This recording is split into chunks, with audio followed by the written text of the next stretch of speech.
Hello students, welcome to your biology class. So in our previous lecture we were studying about sex determination. Sex determination हमने complete किया. फिर हम पढ़ रहे थे क्या? Linkage and recombination. Linkage and recombination पढ़ रहे थे हम और उसमें मैंने आपको बताया कि किस तरह से दो जीन्स जो सेम क्रोमोसोम पे लिंक्ड हैं उनके बीच में पेरेंटल और रिकॉम्बिनेंस का क्या रिलेशन है ना। फिर मैंने आपको पॉलीजेनिक इनहेरिटेंस करवाई। पॉलीजेनिक इनहेरिटेंस में हम क्या पढ़ रहे थे? हम पढ़ रहे थे पॉलीजेनिक इनहेरिटेंस में कि कर्नल कलर है जो वीट का कर्नल कलर जो है उसका रेशो क्या है और जो स्किन कलर है मैन में उसका रेशो क्या है। तो इट वाज 1:6:15:20:15:15:6:1 यही था। पॉलीजेनिक इनहेरिटेंस डन है, chromosomal theory of inheritance done है, सेक्स डिटरमिनेशन डन है। तो अभी हमारा आज का जो टॉपिक रहेगा वो क्या है? That topic is pedigree analysis. Pedigree analysis के बारे में हमने पढ़ना है। देखो जी क्या होता है पेडिग्री एनालिसिस। देखो जी पेडिग्री एनालिसिस में कुछ सिंबल्स हैं, ठीक है। कौन से सिंबल्स हैं ये? देखो पेडिग्री एनालिसिस होता क्या है? पेडिग्री एनालिसिस जो है वो एक ग्राफिकल रिप्रेजेंटेशन है।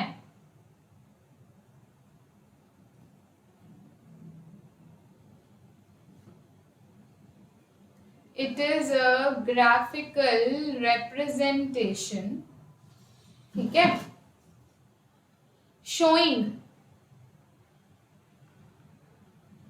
graphical representation showing the transfer of traits from one generation to another. एक जेनरेशन से दूसरी जेनरेशन में जाना है, ठीक है।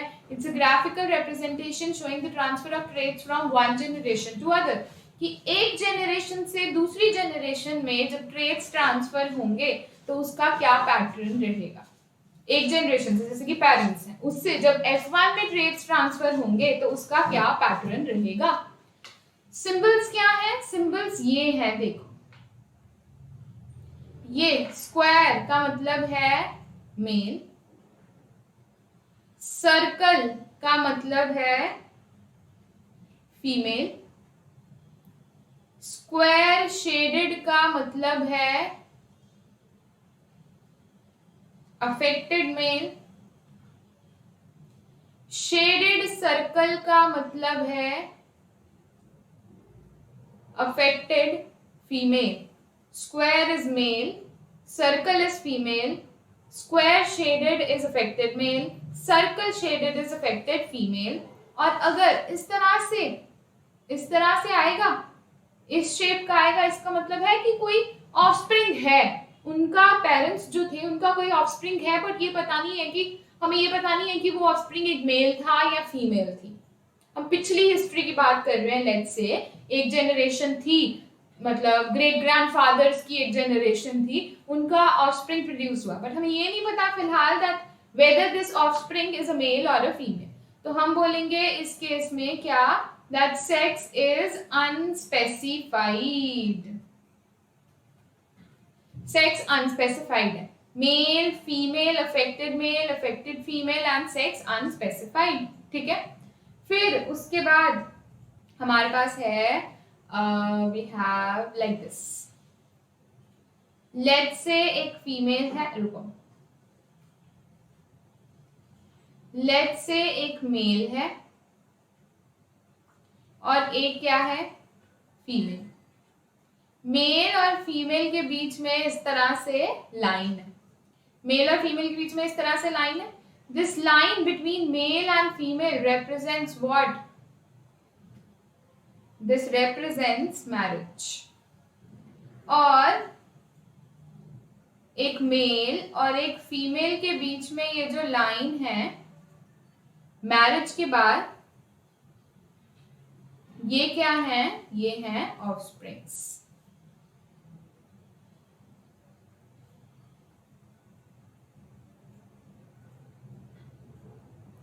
देखो देखो बच्चा, क्या रिप्रेजेंट कर रहा है ये चीज जो है, this is what, this is parents, और ये जो है ये क्या है? These are offsprings. तो मेल और फीमेल के बीच में लाइन, यानी कि ये रिप्रेजेंट कर रहा है कि इस मेल और इस फीमेल की मैरिज हुई, एंड देन दे, ये जो लाइन लगा के नीचे जो बनाए गए हैं, these are what, these are offsprings to those parents. Sometimes there are two lines between the parents. Male और फीमेल के बीच में कितनी लाइंस है? 2 लाइंस। इन लाइंस को क्या बोलेंगे अब हम? इस चीज को क्या बोलेंगे अब हम? कंसिंजीनियस marriage. This is known as consanguineous marriage। ठीक है, एक मेल और फीमेल के बीच में जो 2 लाइंस ड्रॉ करेंगे, इन लाइंस को हम कंसिंजीनियस मैरिज कहेंगे। ठीक, उसके बाद देखो, male female affected female, sex unspecified, male और फीमेल के बीच में लाइन इज मैरिज, मेल और फीमेल के बीच में लाइन और बहुत सारे ऑफस्प्रिंग्स, ये दिखा रहा है अगला वाला। और ये जो इन्होंने दिखाया है, दिस इज व्हाट कंसिंजीनियस मैरिज, यानी कि कंसिंजीनियस मैरिज यानी कि मैरिज बिटवीन क्लोज रिलेटिव्स। जो बहुत क्लोज रिलेटिव्स हैं उनके बीच में जो मैरिज होगी, फॉर एग्जाम्पल कजिन्स के बीच में मैरिज हो रही है, कहीं कहीं कजिन्स के बीच में marriage is possible. The marriage between close relatives is shown by these symbols. ठीक है, समटाइम्स स्क्वायर के बीच में ना शेडिंग होगी ना खाली होगा, इस तरह से एक डॉट होगा, और सर्कल के बीच में भी इस तरह से एक डॉट होगा। तो इसको क्या बोलते हैं? इनको हम बोलते हैं कैरियर मेल, या फिर क्या? Carrier female. स्क्वायर के बीच में डॉट या सर्कल के बीच में डॉट इज कैरियर मेल या फिर कैरियर फीमेल, है ना? मेल फीमेल अफेक्टेड फीमेल, ये सारे आपको समझ में आए? I think this is it. यही सिंबल्स हैं जिसकी हेल्प से हम पेडिग्री एनालिसिस कर पाएंगे। अब कुछ आप सीख लीजिए बच्चों, कुछ रूल्स हैं।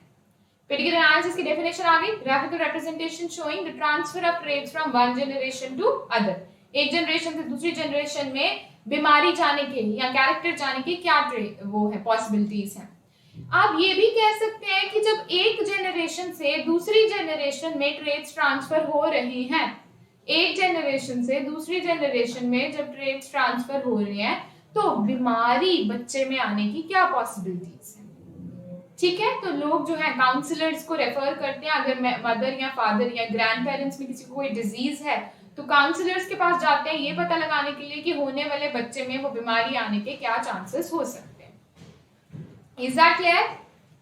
आगे देखो, कुछ आप लगा लो, ये बड़े हार्ड एंड फास्ट रूल्स नहीं है, but these are certain tricks to calculate or find out pedigree analysis को solve करने के, to solve pedigree analysis, these are certain tricks. For example, बच्चा आपको pedigree analysis करते वक्त इस तरह का कोई trait दिख गया, तो ये रही फीमेल, सॉरी मेल पहले ड्रॉ करेंगे। मेल कैसे ड्रॉ करते हैं? With square. तो ये है मेल, ये है फीमेल, शेड नहीं कर रही अंदर से, दैट मीन्स दोनों कैसे हैं? दैट मीन्स दोनों जो है वो अनअफेक्टेड हैं। ठीक है,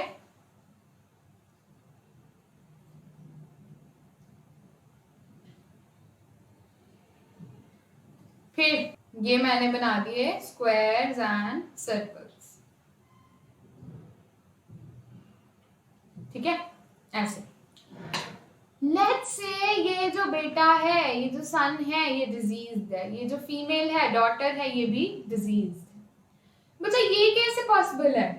यहाँ पे अगर आप लोग देखो तो जो पेरेंट्स हैं वो कैसे हैं? क्लियर है ये चीज दैट द पेरेंट्स हैं वो अनअफेक्टेड हैं।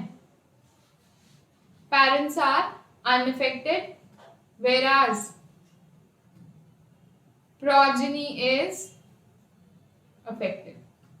पेरेंट्स को कोई डिजीज नहीं है, जो पेरेंट्स है वो बिल्कुल अनअफेक्टेड है, उनको कोई प्रॉब्लम नहीं है। बट प्रोजनी जो आगे पैदा हुई, मम्मी पापा अगर बिल्कुल ठीक है तो बच्चे में वो जेनेटिक डिसऑर्डर कहां से आ गया? बच्चों में तो जेनेटिक डिसऑर्डर पेरेंट्स से ही आता है ना। तो अगर पेरेंट्स ही अनअफेक्टेड है, पेरेंट्स बिल्कुल ठीक है, तो बच्चों प्रोजनी के अंदर ये डिसऑर्डर कहां से आ गया? बताओ। इसका ये मतलब है कि जो डिजीज है for sure the disease is recessive. जो डिजीज है वो पक्का कैसी है? रिसेसिव डिजीज है। मतलब जो ऐसे होंगे, दोनों रिसेसिव होंगे, उन्हीं को ये बीमारी लगेगी। अच्छा, ये दोनों रिसेसिव है, ये दोनों ठीक है, मतलब है ना, तो मतलब ये दोनों बीमार है, तो इन्होंने ये स्मॉल ए कहां से लिया हुआ? ये कह रहा है मैंने एक स्मॉल ए ना इस फादर से लिया और एक स्मॉल ए ना मैंने मदर से लिया। अच्छा जी, दैट मीन्स इसके पास भी स्मॉल ए और इसके पास भी। ये भी कह रहा है कि मैंने स्मॉल ए ये फादर से लिया है और ये वाला स्मॉल ए मैंने मदर से लिया। तो अगर इनके पास स्मॉल एज हैं तभी तो इन्होंने अपने ऑफस्प्रिंग्स को दिए, नहीं तो ऑफस्प्रिंग्स के पास स्मॉल ए कहां से आ जाते? एक पापा से, एक मम्मी से। तो अगर इनके पास स्मॉल ए है बच्चों, तो ये खुद बीमार क्यों नहीं है? इनको हमने शेडेड क्यों नहीं बनाया? क्योंकि इनके पास जो दूसरा है वो डोमिनेंट है, ये कंडीशन है। तो पेरेंट्स का जीनोटाइप पता चल गया।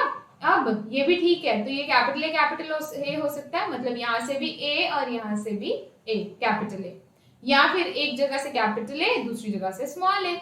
Similar is the case with this thing, but ये तो श्योरिटी है कि डिजीज जो है वो रिसेसिव डिजीज है। डिजीज जो है वो एक रिसेसिव डिजीज है। कब? इफ पेरेंट्स, यहां पे मैं लिख देती हूं ये ट्रिक, इस बात को याद रखना। इफ किसी भी जनरेशन में एक भी बार आपको ऐसा केस दिख गया, if parents are unaffected and progeny is affected, अगर पेरेंट्स अनअफेक्टेड है और प्रोजेनी अफेक्टेड है, then the disease is recessive। तो बीमारी कैसी हुई? बीमारी एक रिसेसिव डिजीज हुई। Parents unaffected, progeny affected, then the disease is a recessive disease। समझ आ गई? चलो जी, ये गया पहला ट्रिक। एनी जनरेशन, ये भी याद रखना कि ये केस आपको किसी भी जनरेशन में, हर जनरेशन में मिलना जरूरी नहीं है। इन एनी जनरेशन ज्यादा क्लैरिटी होगी जब मैं तुम्हें एग्जाम्पल सॉल्व कराऊंगी इसके। रूल नंबर 2 या फिर ट्रिक नंबर 2 जो भी काम आ सकती है, अगर पेडिग्री जो है वो इस तरह का केस दिखाता है, ये ना मेल बीमार है और फीमेल बिल्कुल ठीक है, आगे वाली जनरेशन में ना फीमेल्स बीमार हैं, ये देखो, और जो बेटे पैदा हुए यानी कि जो मेल्स पैदा हुए वो बिल्कुल ठीक है। उससे नेक्स्ट जनरेशन में यहाँ पे देखो, इस डॉटर की किसी से शादी हुई, अब इनका अगेन बेटा बीमार है और बेटी ठीक है, बेटा बीमार है, बेटी ठीक है। अब इससे नेक्स्ट जनरेशन में इस बेटे की दोबारा शादी हुई किसी से, इसमें फिर से कौन बीमार है? बेटी बीमार है और बेटा ठीक है। तो आप एक ट्रेंड देखो कि यहाँ पे मेल अफेक्टेड था, सेकेंड जनरेशन में फीमेल अफेक्टेड है, थर्ड जनरेशन में मेल अफेक्टेड है और फोर्थ जनरेशन में again female is affected. So male, then female, then male and then female। बीमारी मेल से फीमेल को गई, फीमेल से मेल को आई और मेल से दोबारा फीमेल को चली गई। इसको क्या बोलते हैं? इसको बोलते हैं Chris cross inheritance. Chris cross inheritance इसको हम बोलते हैं। तो क्रिस क्रॉस इनहेरिटेंस क्या होता है?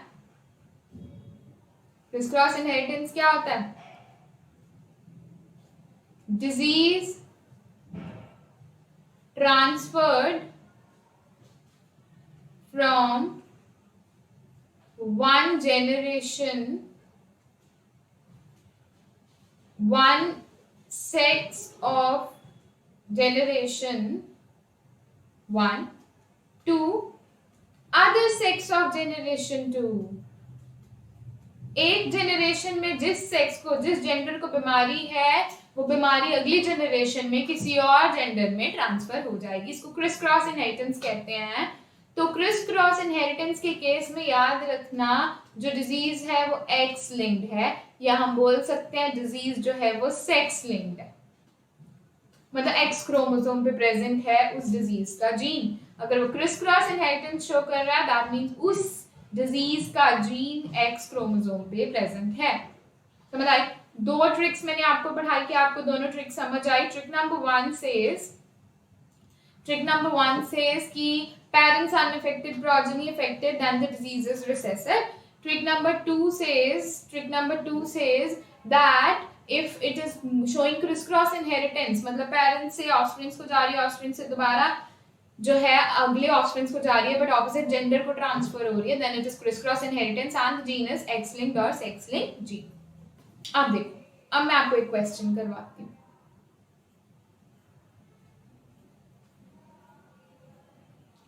ये देखो,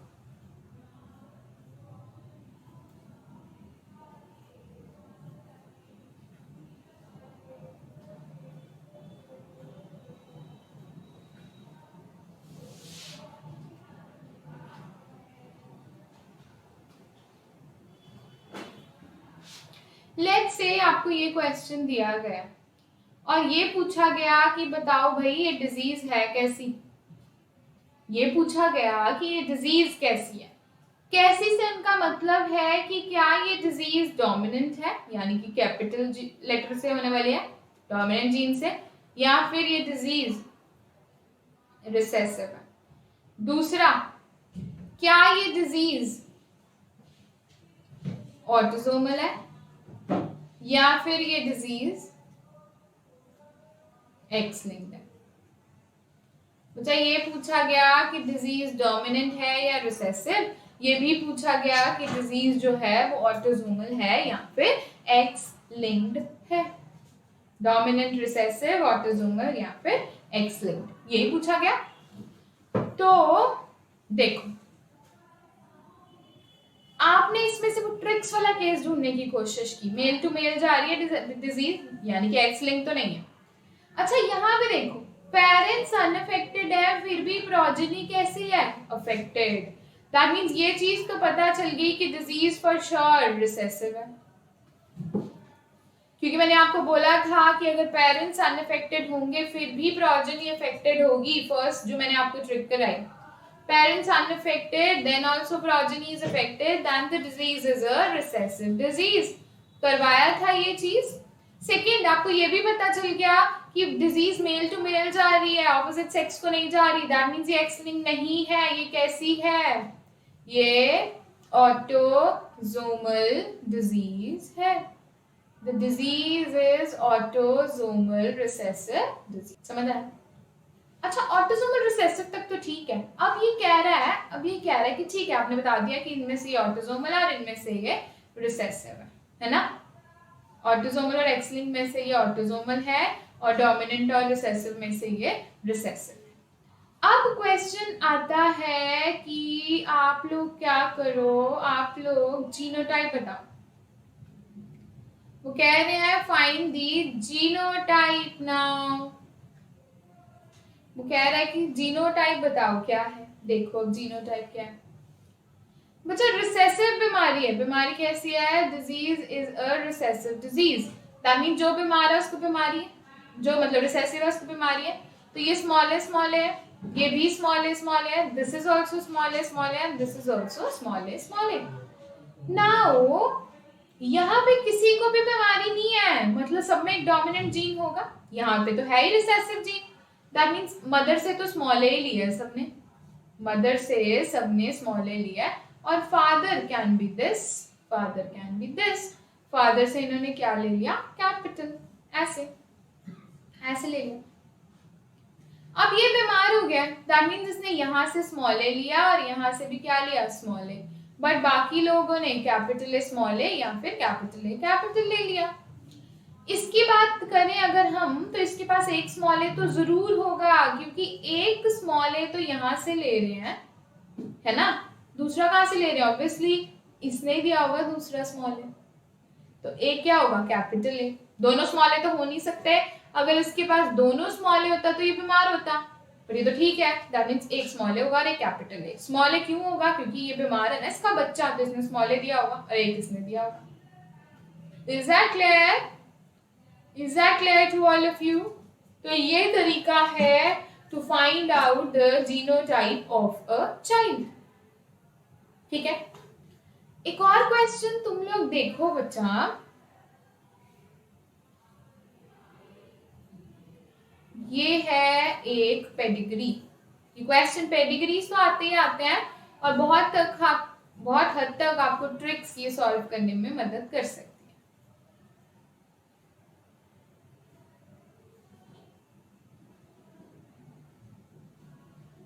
अच्छा जी, अब आपने ये क्वेश्चन देखना है और मुझे बताना है कि आपको क्या पैटर्न लग रहा है।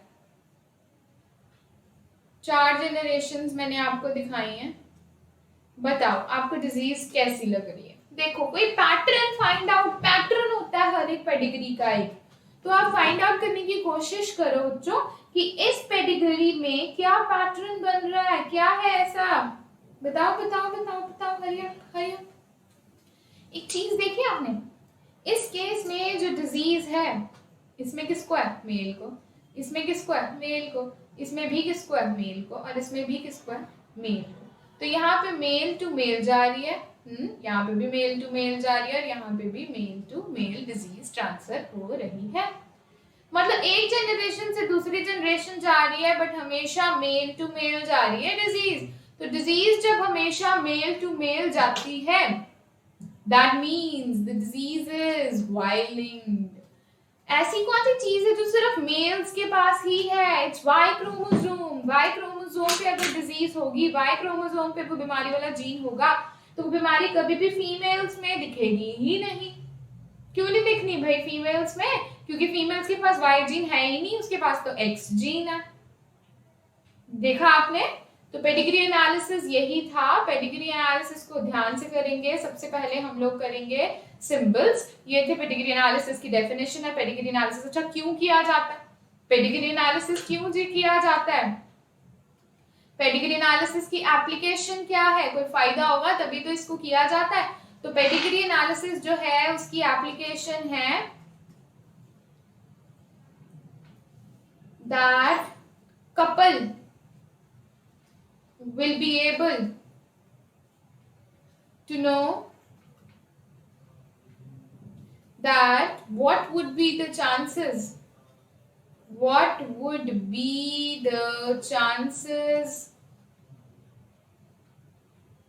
of their would be child to get diseased। क्या चांसेस हैं कि उनके जो होने वाला बच्चा है, couple will be able to know that what will be the chances of their would be child to get a disease, कि उसके बच्चे होने वाले बच्चों को एक बीमारी होने के क्या चांस हो सकते हैं अगर उनके पेरेंट्स को वो बीमारी है।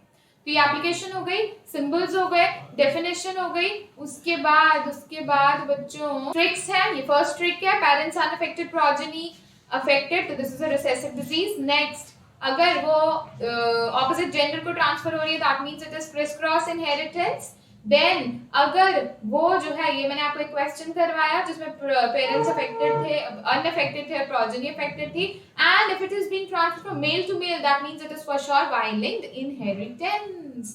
सो बच्चा this is it for the day. Pedigree analysis हमने खत्म कर लिया। अब अगली क्लास में we will be discussing about the genetic disorders, mutations के बारे में हम पढ़ेंगे। So that is it for the day. Keep solving your EPPs. Thank you so much. Bye bye.